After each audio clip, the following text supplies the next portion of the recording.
Coming up next, a film that is too strong to get an R rating, says the Motion Picture Association of America, so it's being released in this country as for adults only. It's a strident social satire called The Cook, the Thief, His Wife, and Her Lover. You're listening to 91 Reasons, a journey into the twisted landscape of pop culture. Keep your hands and arms inside the podcast at all times. And now, the voice, Jeff Tucker. Well, it's been a terrible year, hasn't it? I mean, a terrible year and a half. It's just been the worst fucking year and a half you can ever imagine having. The pandemic just came in like the worst tidal wave of misery in our entire collected lives. Unless you've experienced, real tragedy or had an illness that has stricken you, it's hard to describe the awfulness. It's been a point where you can tell from this show, like I haven't even wanted to come on and do a show. And it used to be, this is my outlet. I would sit here and talk and do these amazing shows, or what I thought were amazing shows. And it was the escape. And then the lockdown happened, and suddenly nobody could leave the house. And if you know me, I have to be alone to record. I have to have nobody watching me, nobody around to do a show. And if everybody's stuck at home, where am I going to do a show? I started doing shows in the car because you're alone in the car. But then the weather heated up, so you can't be in the car unless the air conditioning is on. And if the air conditioning is on, you can't hear you do the show. Even at home here, sitting here, you have to have the air conditioning on, or you can't exist. So suddenly, right now, the weather is supposed to get really hot in a little bit, in a couple of days, or even tomorrow. But for this exact moment, the tide is turned so that you can just exist without air conditioning or a fan. I usually have a fan on 24/7. I can't sleep without a fan on. I roast all night. But the mental ramifications of the lockdown debilitated any notion I had of creativity. You'd think like, wow, I'm going to be home and not working for weeks on end. I should be overflowing with time to do all the creative things I ever wanted to do, but it's not what happened. If it happened for you, God bless you, but it didn't happen for me. All I wanted to do was sit around and eat. We ordered food from every kind of fast food joint, every restaurant you could imagine. That's all we did. And it was not fun. It was not fun at all. Nor should it be, right? It's a pandemic, Jeff. Oh, I know. It's a pandemic. I know. And I should have finished my novel a long time ago, and I can't bring myself to sit down and just finish the darn thing. So I printed out a partial copy of, it's book 5 of The Sixth Key. It's where I'm basically wrapping the whole thing up. And no joke, I'm 300 plus pages in. So the end is in sight. And I haven't picked up where I left off in the longest time. And the characters, I left Josie and company at a dinner, and they've been stuck at that dinner for the longest time. That's really depressing. Really depressing. And yet, like, what do? You have to be in the zone to write. You can't just sit and write. You have to know that creatively it's going to work. And I just haven't been there. Now, I've broken through. I had to do a lot of creative writing for work. And forced creativity is one thing, and enforced by, it's my job. So I get that. And I'm coming out of it because I was able to put together this really exciting show for Scary Farm I'm extraordinarily proud of the work that I've done on that, and the work everybody's done to make it a reality. It is a one-of-a-kind show. It's Invitation to Terror, an 80s throwback show where a multi-millionaire is trying to save the planet with his ideas of saving the world through new power sources and stuff. And I love the turns that it takes. I've discovered that that young people don't get the terror of the show. To them, they're like, yeah, the guy got killed or something. You're like, but then the older people, if you have children especially, they get that stuff is going down during the show, and it's really quite disturbing. So there's a lot of fun to that. But these are tough. It's tough. If you're creative, how have you handled the last stretch of time? I know some of my visual artist friends have thrived in it. They've taken to the canvas, the electronic canvas, and they've created stuff, but I haven't had it yet. I keep thinking I will. I delved into that test copy of my book and really enjoyed what I had written. Like, oh, this is fun. I really like my characters.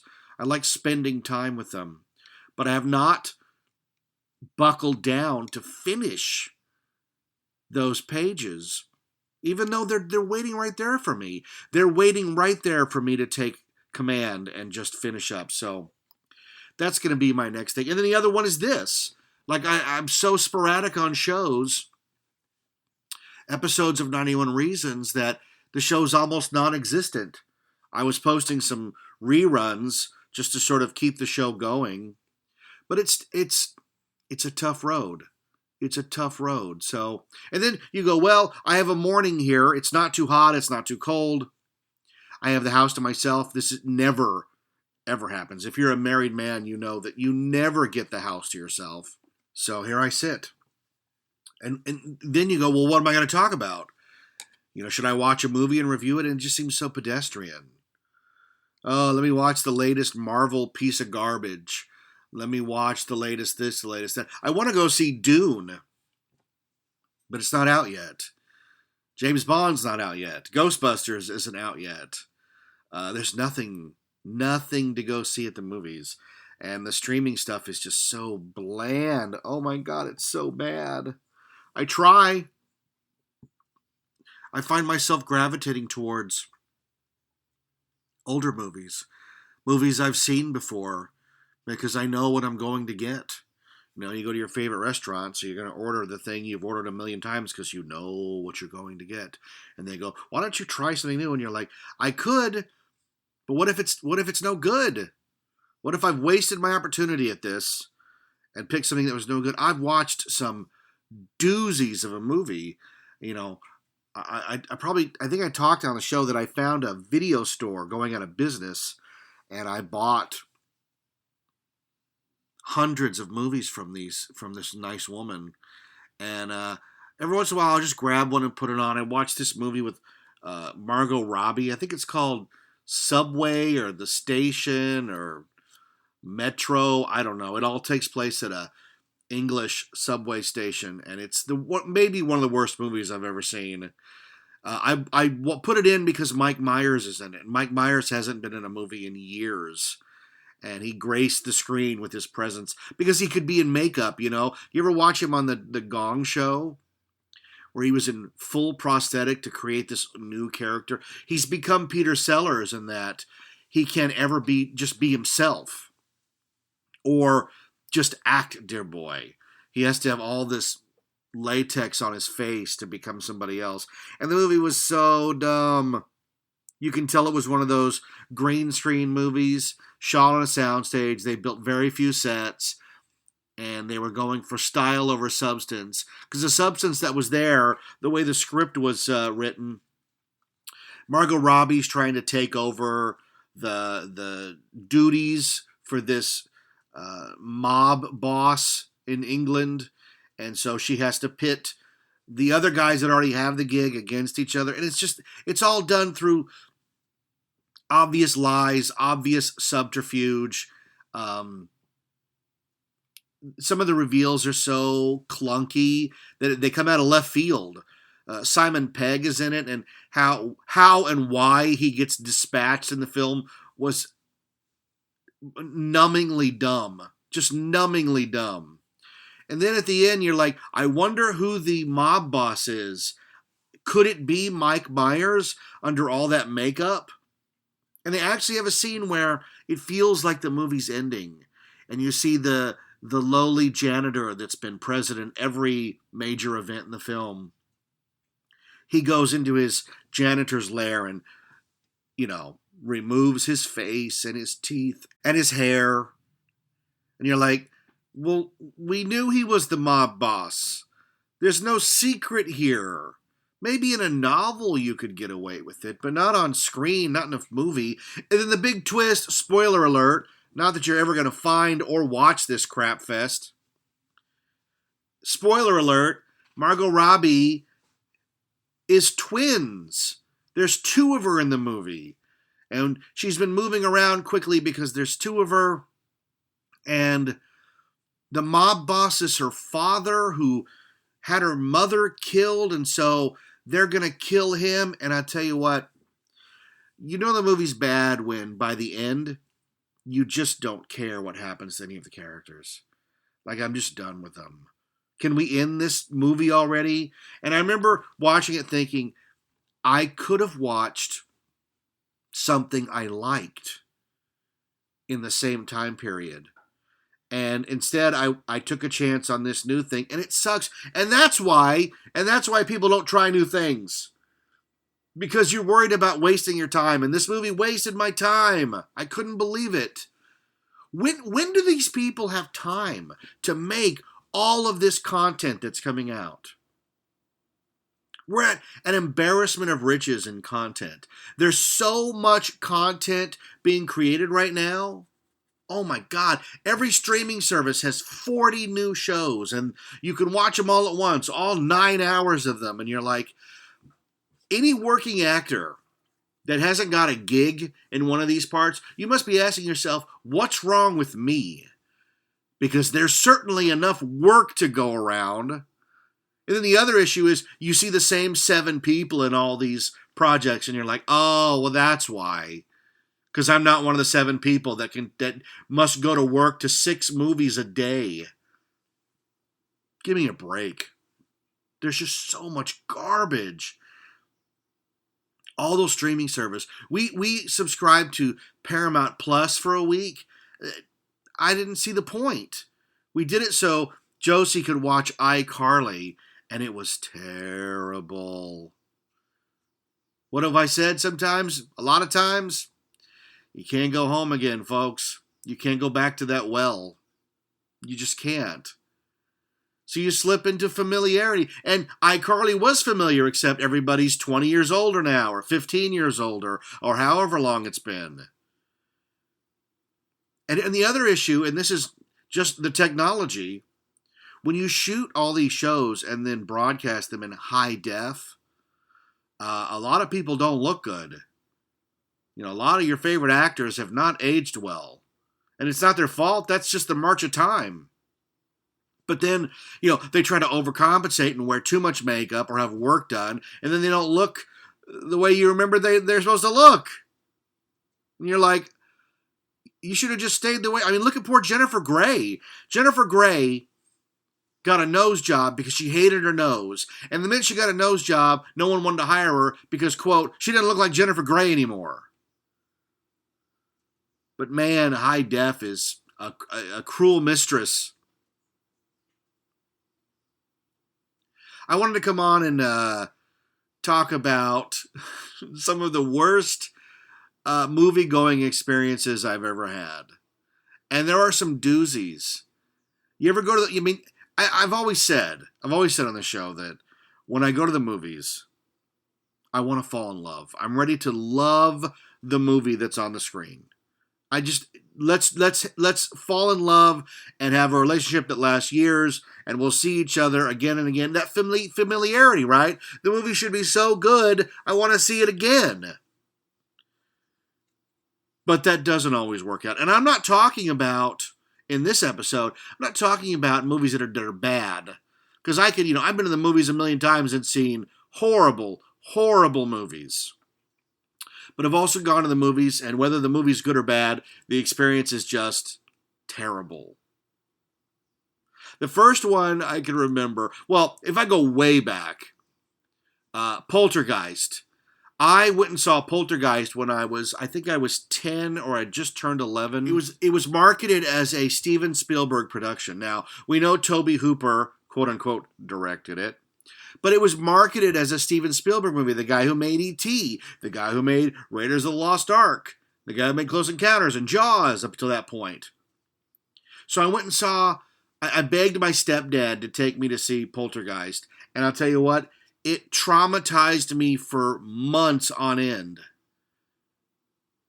I believed in ghosts when I was that age. I knew ghosts were coming to get me, that the spirit world was real. And the movie confirmed it and said, not only are the ghosts real, not only are they coming for you, but they're going to get you using your toys. Because remember, there's that fanciful scene where they open the door and all the toys are flying around. The Hulk is riding, I think, the horse from Raiders of the Lost Ark, and a compass is playing a record, and it's all like, oh my God, ghosts. And then just when you're lulled into your false sense of security at the end that everything's going to be fine, that damn clown doll. Why didn't the kid just throw the clown doll in the trash? Why didn't he throw it out the window? Why didn't he sacrifice it to the tree god outside his window? And instead, it's not only in his room, but it's propped up so it can watch him in the bed. This is not a recipe for success, folks. That clown doll scared the living daylights out of me. No joke. When I was a kid, I was convinced that a clown doll was going to kill me because of that movie. Then at the end, they throw the TV out, and you're like, well, what's the meaning of this movie? Should I never watch TV again? Is TV what's done them in? The ghosts came in through the TV. Now, it's all done in fun at the end there. Because the ghosts were in the house, under the house in the ancient burial ground, right? Where all the cultists died. If you've seen all the Poltergeist movies, you know that the lore kept getting added to again and again and again. But I was convinced that clown doll was coming for me. And I didn't even own a clown doll. I didn't even own a clown doll, and I was convinced the clown doll was coming to get me. Like he was going to knock on the door. Is your son home? Yeah, he's right in the bedroom. Just sit on that chair opposite his bed. Thank you. And then you're dead. But, that was a long time ago. In my adult life, quote-unquote adult life, early adult life, it's just so funny. I was dating a girl, and I went to the movies with her mother. I know. The family went to the movies a lot, and I went to the movies a lot. So sometimes you end up at the movies together. And I remember sitting with her mom and a couple other people, and it was a movie called Sex, Lies and Videotape. Now, it has very little nudity, if any. The movie is mostly implied. This is Steven Soderbergh's big break. It was an independent movie that was bought up and then released as a big release, picture. And Laura San Giacomo, James Spader, and it's about a guy who videotapes everything, and he ends up videotaping Laura San Giacomo.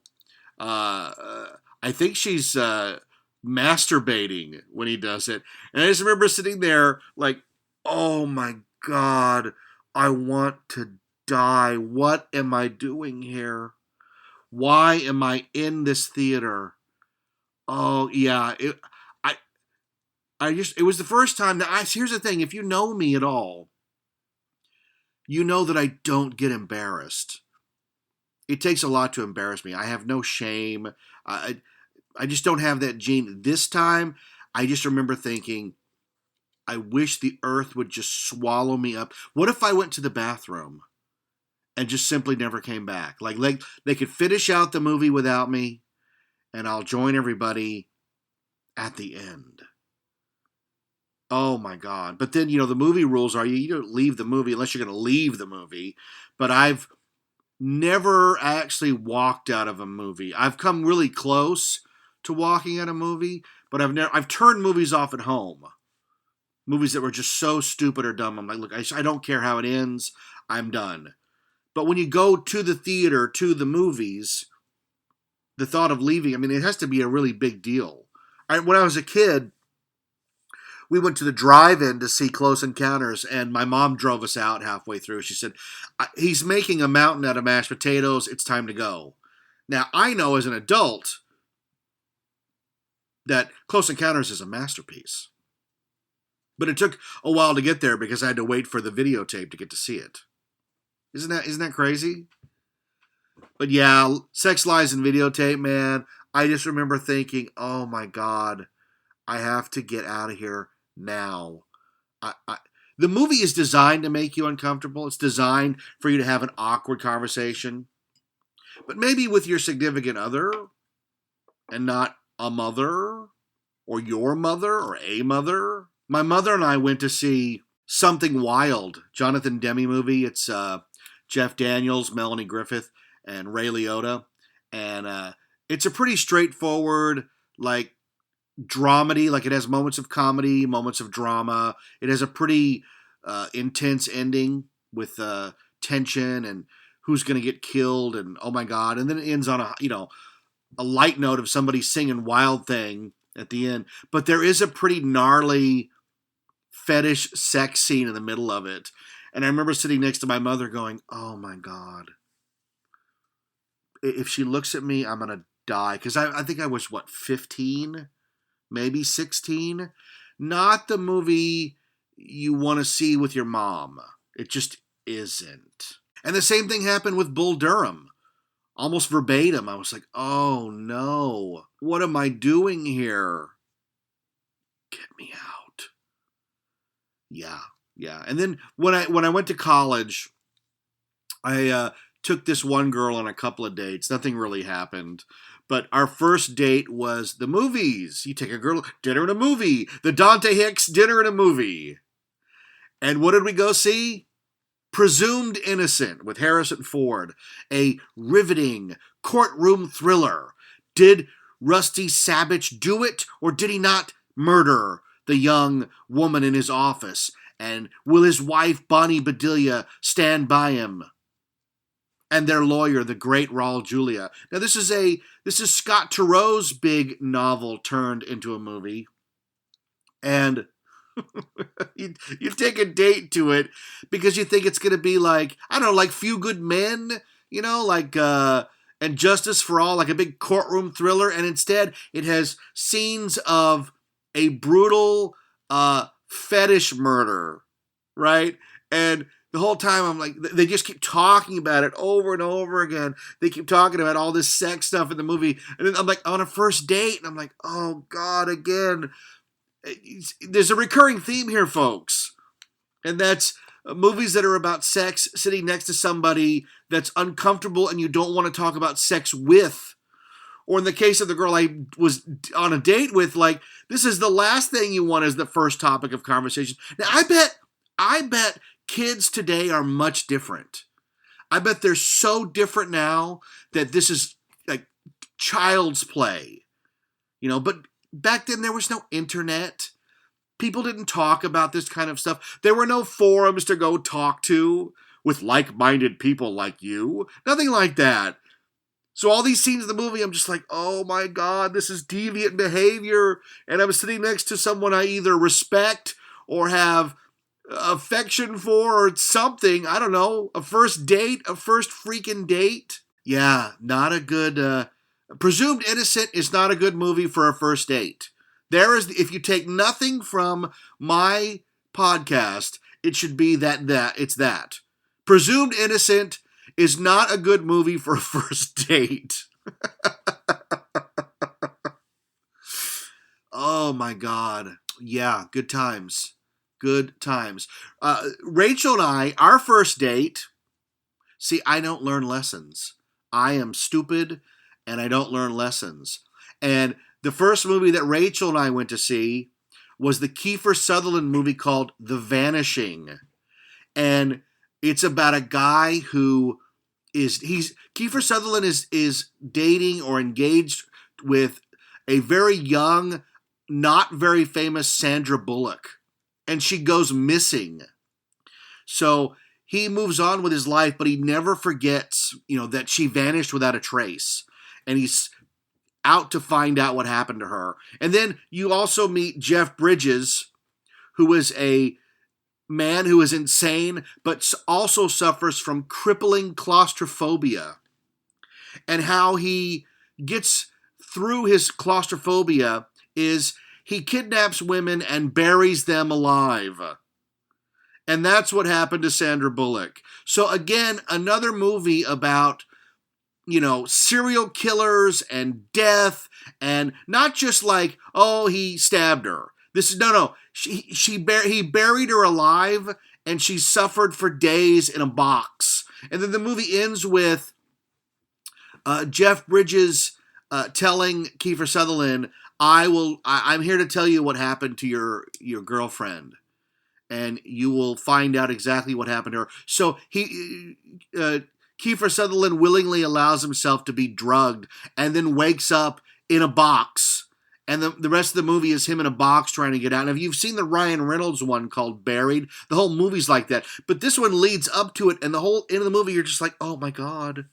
And again, a first date, you're supposed to, the lesson learned is take him to a romantic comedy. Jeff, take him to an action movie.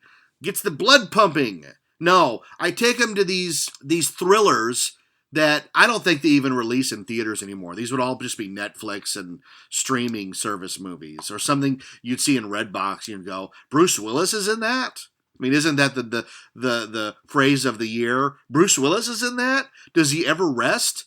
Does he just go from one crappy movie set to the next? But yeah, The Vanishing. And Bridges is like, drink the coffee, and then you will know what she knows. And you're like, don't drink the coffee. And then he drinks the coffee, and then he's in a box. And I think Nancy Travis saves him, if I remember right. Remember Nancy Travis? She was in a lot of those thriller movies like Internal Affairs.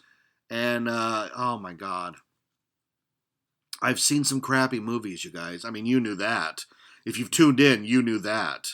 I mean, the show could have been called Jeff's Adventure with Crappy Movies, or Good Movies That Are Seen in Crappy Settings. I'm going to jump forward to 1997. I went to the movies. Luke had just been born. Luke was born January, and then I think March, Austin Powers' International Man of Mystery came out. If you have a newborn, you know that you're stuck at home. You are just stuck at home. They tell you not to take the baby anywhere. No one wants to babysit an infant. So you're stuck at home. You trade off. You can trade off. And I remember, I don't know what the circumstance or where Rachel was. I assume she just needed out, because infants are also very, very needy. Like every minute of your day is taken up with taking care of an infant. So I took baby Luke to the movies to see Austin Powers at the UA Theater at the Buena Park Mall. It is long gone. It's now Harkins or a Krikorian, one of those.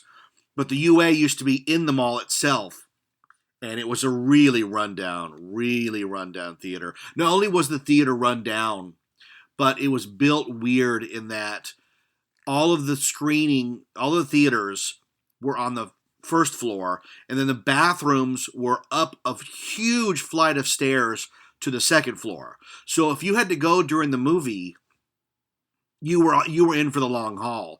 It was not close at all. There was a restroom downstairs for people who couldn't make it up the stairs, and I'd be tempted to use that one, but I'm like, what if I go in and then someone who legitimately needs to get in, and then I look like that? So I'm racing up the stairs. So I took Luke to see Austin Powers, and oh my God, what was I thinking?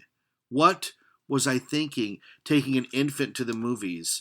And the first time I saw Austin Powers in the theater, I hated it. That scene where he is urinating for like 3 minutes on screen, to me that was indicative of the whole film, pun intended. like he's just urinating. And it's funny because why? He's urinating? I don't understand.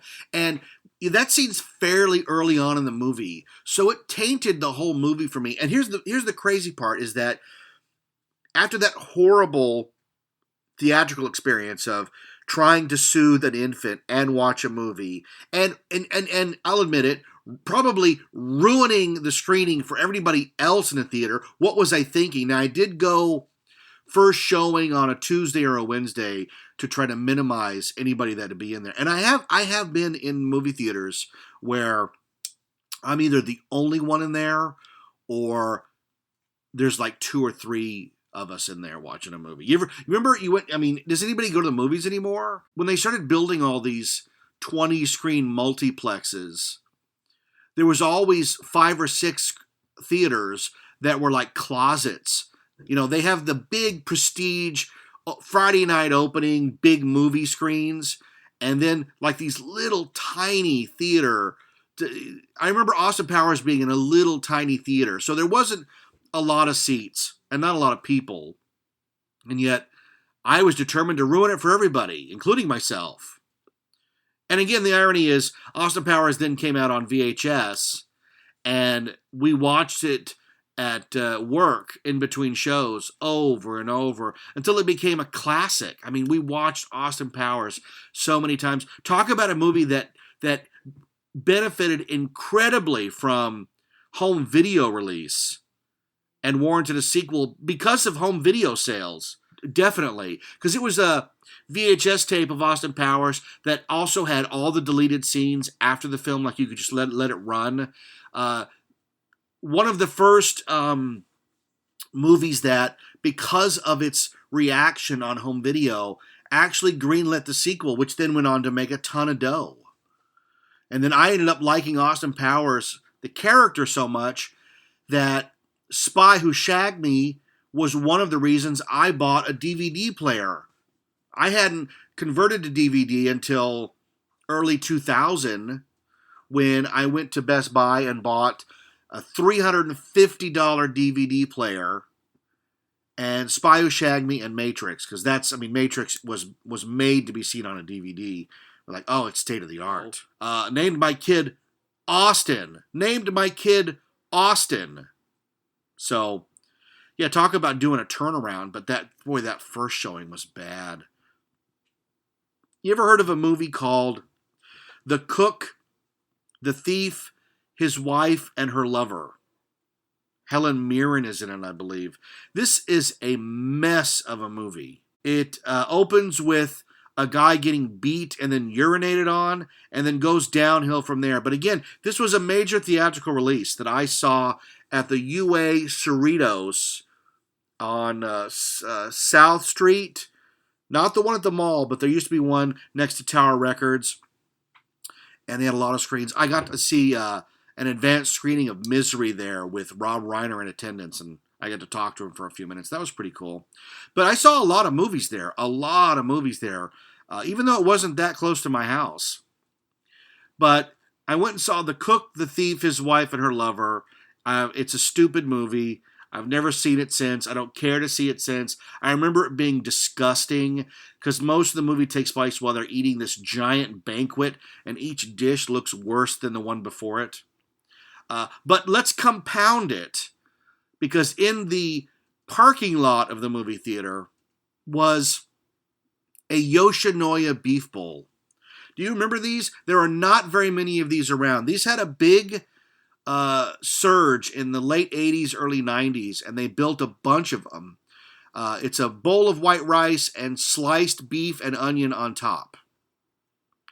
And I always thought they were pretty good. There's 1 or 2 left, and they're not bad. I mean, they got taken over by Flame Broiler and Waba Grill, who offer mostly chicken. But this was not cubed meat. This is like flap meat, if that makes sense. But here's the other thing. When you open a beef bowl, the steam, the visible steam rises up like a New York City manhole cover in a 1980s detective movie. It smells of beef, and it mostly smells of onion. There was also a Subway next to the UA Cerritos. And I had gotten to where I would bring a backpack and I would sneak in a Subway and then I'd buy a drink at the movie theater because it's hard to sneak in fountain drinks. You could sneak in a can, I guess. But I used to sneak in a foot-long and, sit there and watch a movie and eat my foot-long Subway sandwich. But for the cook, the thief, his wife, and her lover, I decided to mix it up and decided to bring in one of those delicious Yoshinoya beef bowls. So imagine you're sitting in this theater. There's like 6 of us. And some idiot in the middle of the theater opens a bowl, sends steam up to, it's visible steam in the theater. And then the whole theater instantly smells of onions. So I horked down my Yoshinoya beef bowl, getting sick the whole time because the movie is disturbing to watch. It's viscerally disgusting, and I'm eating a beef bowl. It was probably the singular worst theatrical experience I've ever had. The combination of graphic, disturbing, gross movie. I mean, the guy gets urinated on at the beginning, coupled with eating a beef bowl in the dark with that strong onion smell. Let me just put this out in the universe. If you were at that screening of The Cook, the Thief, His Wife, and Her Lover, I apologize. And I will send you a gift card for a movie of your choice. But you have to prove you were there by showing me your ticket stub. Oh my God, what was I thinking? I wasn't thinking at all.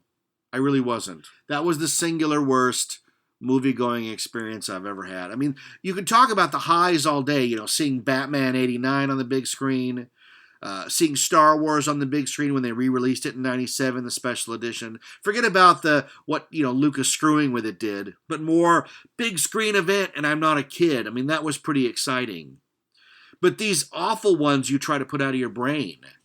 But if you listen to the show, that I'm not able to, that they're all right there. I can conjure them up at any time. There was a movie called Enemies, a Love Story. It's the worst movie ever, and I actually fell asleep. I have never fallen asleep during a movie. That one, gone. I think I slept for 4 hours. I woke up, and the movie still wasn't over. I was like, it's about a guy who has to choose between 2 women. I'm like, can he just pick? We'll pick for him if it means we can get out of this theater. The other notable awful experience, and this is not because of the presentation, because Attack of the Clones was the first major studio release to be screened mostly in digital. This was during the transition. Mostly digital. So it looked crisp, it looked amazing, and the movie's one of the worst movies I've ever seen. In fact, the first podcast I ever appeared on was the Kevin Gregg podcast. He's a good friend of mine I worked with at Knott's and Disneyland. The Kevin Gregg podcast, he wanted me on because he had heard me doing this rant about Attack of the Clones. So I did the rant on his show. It's like a 35, 40-minute diatribe against all the problems with Attack of the Clones. I did it on this show too, and I was supposed to wrap up with Sith, but Clones is so bad, I never went back and watched Sith. I haven't seen Sith in probably years and years. I just don't care. But man, Attack of the Clones was such a gut punch in its quality. Like it's just such a bad movie. So many corners were cut plot-wise on it that it's as if the movie was just, I don't think it was made. I think it was just born out of a bunch of negative thoughts that were swirling around in the universe, and they personified themselves as Attack of the Clones, and Lucas was like, hey, the movie made itself. Now, here I am discounting the work of thousands of artisans who worked 3 years on that thing, but even they know it's crud. Attack of the Clones has only gotten worse in age. Plinkett's review on Red Letter Media is gold because he points out all the horrible problems with it.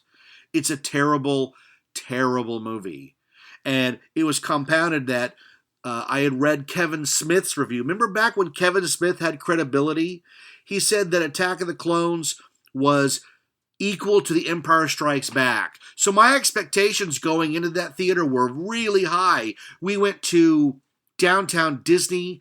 The AMC theater had just opened. It was brand new. We were going to see Attack of the Clones on a digital presentation. It was going to be great. We got there and had to wait 2 hours to see that movie. Even though AMC Downtown Disney had 20 screens, they were all sold out, and you had to wait the full length of a movie to get to see the movie. Unheard of in these days. Back then, very commonplace. You want to see it, you got to put in the time. So I put in the time, and not only did I hate the movie, not only did I think Attack of the Clones was one of the worst movies I've ever seen, but it called into question a guy I idolized because Kevin Smith had praised it so well. And I remember we went to an evening with Kevin Smith not long after that in Beverly Hills. You know, he was doing live shows. And I got to ask a question. And I got up and I said, hey, do you want to reevaluate your opinion of Attack of the Clones? Because it's terrible. You compared it to The Empire Strikes Back. And he's like, no, I think it's great. It's Echoes, Empire. And I'm like, oh, he's doubling down on it. And that's when my Kevin Smith fandom started to wane. And who cares? I'm not even a He-Man fan, so why weigh in on it? I have no affection for He-Man. Somebody asked me, like, what do you think of that Kevin Smith He-Man? I'm like, well, I didn't watch it. There's too much to watch, and I'm not going to waste my time on He-Man because I'm of the age, I was a Star Wars kid. Star Wars by Kenner ruled my life. And Mattel's He-Man and the Masters of the Universe collection arrived and killed Star Wars. Now, that's not entirely true, but when I was younger, I firmly believed it because the He-Man figures were bigger, they had action features built in, and they were on TV every day to watch. Star Wars wasn't going to compete with that. Return of the Jedi is in the rearview mirror and getting smaller each day. And there's no new Star Wars. So I watched Star Wars die, and I watched He-Man get bigger and bigger and bigger and culminating in a crappy-ass movie. So I really never have had any affection or goodwill towards the He-Man line. I saw the new Mattel ones on the shelf, and I was tempted to start a collection, but I just was like, why do I bother? The only thing that almost got me to buy it was I saw the Castle Grayskull, the new one, at Walmart. I was like, hey, that's pretty cool. Because they don't make play sets much anymore. So play sets to me are like a great way to, put it on a shelf, put the figures on it. And in my mind, I'm like, I could, buy the Grayskull and then buy the figures. I'm like, I don't care. Not my thing. I just don't care. I can only collect so much. So I opted not to collect He-Man. And then I didn't care to watch the Kevin Smith show. But back then, like, hearing him double down on his Attack of the Clones assessment called into question, like, oh, we're not on the same wavelength. Is he being paid by the studio to say that? Because Kevin Smith endorsement, I was going to go see Attack of the Clones anyways, but his endorsement meant a lot. A lot to my generation. What are you going to do? What are you going to do? I've had some pretty crappy experiences going to the movies. If the movie's bad, I could go on for days. Like, I saw Batman and Robin opening night. I saw Matrix Reloaded opening night. Matrix Revolutions opening night. Goldmember opening night. I love going to the movies now. I haven't been in a while. There's been nothing to see. Hopefully these movies coming out are worth seeing because I have every intention of heading back to the cinema and watching movies. The streaming stuff just doesn't do it for me. Those Marvel shows are terrible because they take what could have been probably a pretty decent 2-hour movie and they stretch it to 6 hours, which means it has more filler than an elementary school hamburger. Oh my God, there's nothing to these things. The characters, him and Hall, I talked about Loki. There's a whole episode where they just sit on a train. Folks, this is not good entertainment. And 1 or 2 moments does not make something good.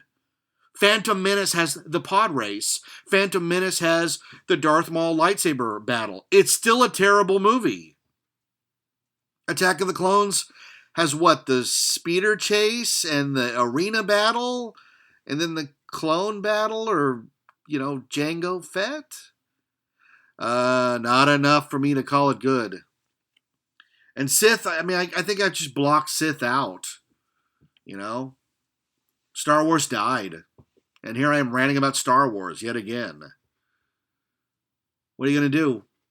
I'll close with something from my long distant past. My friend David and I used to go to every movie. Like, it didn't matter what the movie was, we went and saw it. And we lived in Norwalk. We had the Alondra 6, which was $1.50. So if you waited and were patient, you could see almost any movie for nearly nothing. When my mother wasn't going to give me $5 to go see the movies every day, but $1.50 meant that's 3 movies for under $5. Living in Norwalk, we also had Excelsior High School, which was a decommissioned high school that was turned basically into a rental property for the movies. They filmed Grease 2 there. They filmed High School USA there with Michael J. Fox. They filmed Square Pegs there. And one night, David and I were there, and we saw that they were filming what looked like a prison movie. They had a guard tower and barbed wire and, a bus with fortified windows, like they transport prisoners. And there was a security guard there, and Dave and I were like, hey, man, are they making a movie? Do they need extras? He's like, yeah, they're making a movie, but they don't need you. Oh, they don't? No. They're making a movie called Reform School Girls. This is a Roger Corman exploitation movie. It's a terrible movie, but it's a lot of fun. It's stupid, and it's schlock, but remember, Noel, schlock has its place. You reminded me just the other day. So we were not going to get a part in Reform School Girls, but it came out about a year later and ended up at Alondra 6 quite quickly. So David and I went and saw it, and I think, remember, there were some theaters where they would run a family-friendly movie during the day, and then at night for a couple of showings, they would switch to something they thought was more adult. So Reform School Girls only played for like the 8 o'clock and the 10 o'clock showing at Alondra 6. So David and I had to get there late to watch it. So we go in, and there's like nobody in the theater. There's me and David and a couple other guys. And, it didn't matter to me. That's never bothered me. I'm not self-conscious watching a movie. Now, one time, I was the only guy in a theater, and a guy came in and sat directly behind me. And I got up and turned, and I said, are you joking, man?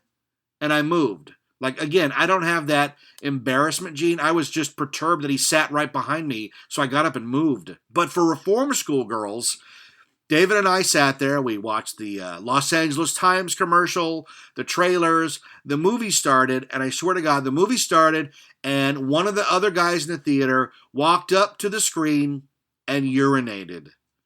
And we could hear the urine running through the theater.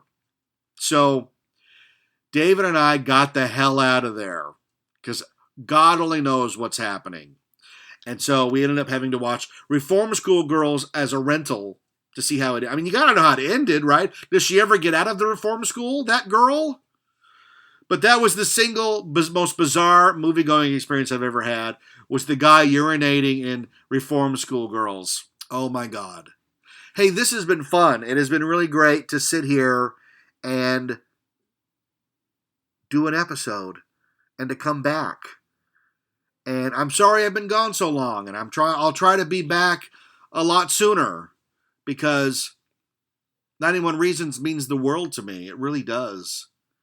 And in an age where you can't go online and give your opinion, because there's a million people who will instantly tell you you're wrong, I've gone pretty solid off social media. I have not posted on my personal Facebook page in 14, 15 days. I haven't looked at anything. I've posted a couple 91 Reasons throwback pictures because I enjoy that, and I don't look at the feedback, and I don't care. But we've reached a tipping point in social media where it's simply not fun anymore.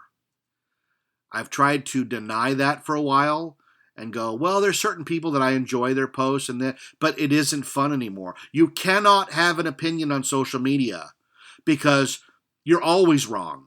And there's people who not only will tell you that you're wrong, but write 7 paragraphs that you're wrong without making them paragraphs. A giant run-on mess of words of all the ways you were wrong.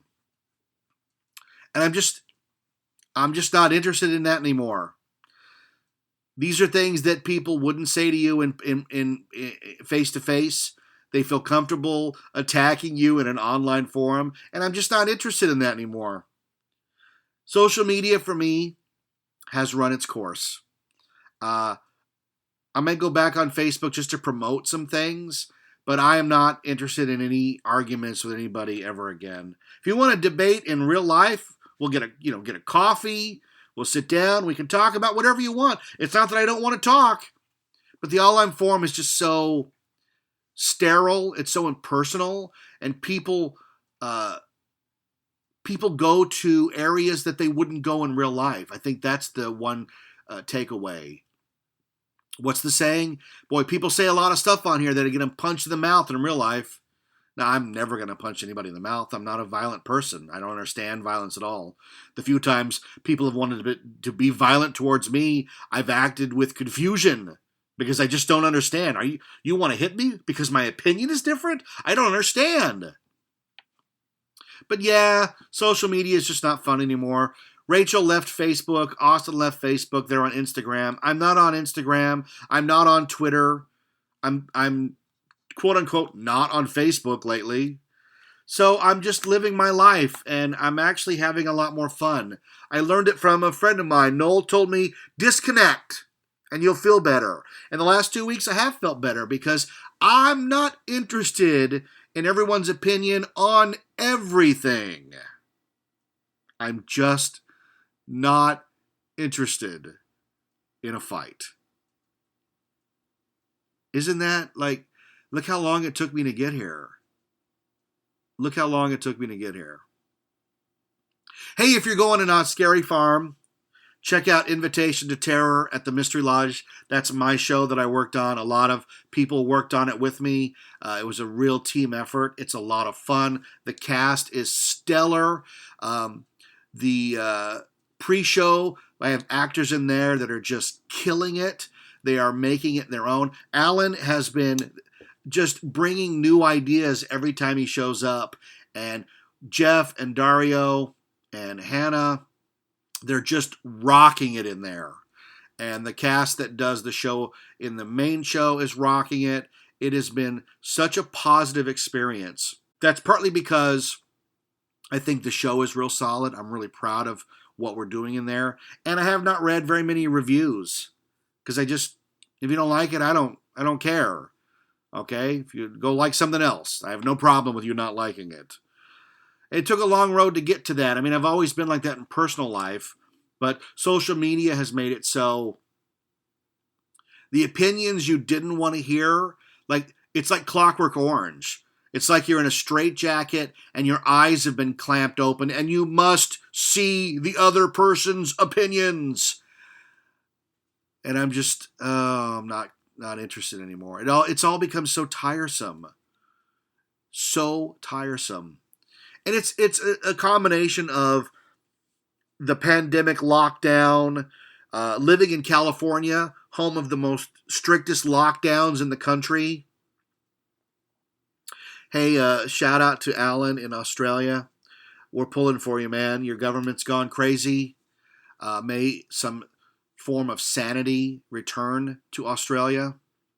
The videos you see out of Australia are terrifying, of people being beat for simply not wearing a mask and outside. Holy moly. And hey, if you've not heard me talk enough for an hour on this show, check out the podcast Coaster Challenge Podcast. Coaster Challenge Podcast. I was a guest on their show talking about the theme park industry, Knott's Berry Farm, Knott's Scary Farm. Invited me to just come on their show and talk a bunch of nonsense. And I did. So check out episode 26. It was released September 17th, and you can find it on Apple and iHeart and every other place. It's the Coaster Challenge podcast. A lot of fun, good times to be had, and you can hear me do something I don't ever do on this show, and that's talk about theme parks and stuff, because that's what I do, and I don't normally bring my professional life into this podcast. It's more of just nonsense stuff. But check out that podcast, and then also check out, of course, Not Scary Farm. Come see Invitation to Terror. And someday be on the lookout for book 5 of the 6 Key series. It's called The Tomorrow Machine. And I'll finish it tomorrow. Yeah. It's good to be back. I'm Jeff Tucker, and this is 91 Reasons. Thanks for listening to 91 Reasons. Please subscribe and leave a review on iTunes. Find us on Facebook. Is anyone even still listening? For the next 90 seconds, while this preview of coming attractions is playing, will all filmgoers with any degree of wit, taste, and intelligence please keep your critical remarks to yourselves, or we'll nail your tongues to the floor. Thank you. Why do young girls misbehave? Is punishment the answer? Welcome to our country club, ladies. This is the last stop on your tour. Here they are, the loveliest girls in the history of socially conscious cinema. Reformed school girls. My name's Edna. Some of the girls call me Eddie. I like that. Some are innocent, but not for long. Some refuse to be degraded for about 10 seconds. Your time is doubled. Shows your chin. They come from all walks of life, just to get stepped on. Time flies when you're having fun. See the lyrical shower scene. Reflect on the dramatic kitty stomp. Think about the spectacular hose down. This is the motion picture they said couldn't be made. Reformed School Girls, starring Wendy O. Williams, You're all wankers. Pat Ast, Bring me something to wipe my shoe. Linda Carroll, Killing murder. and Sybil Danning as Warden Sutter. You will treasure the heroic saga of young ladies and their struggle for respect, decency, and a warm place to take a shower. Control! Complete control! So young, so bad, so what? Reformed School Girls.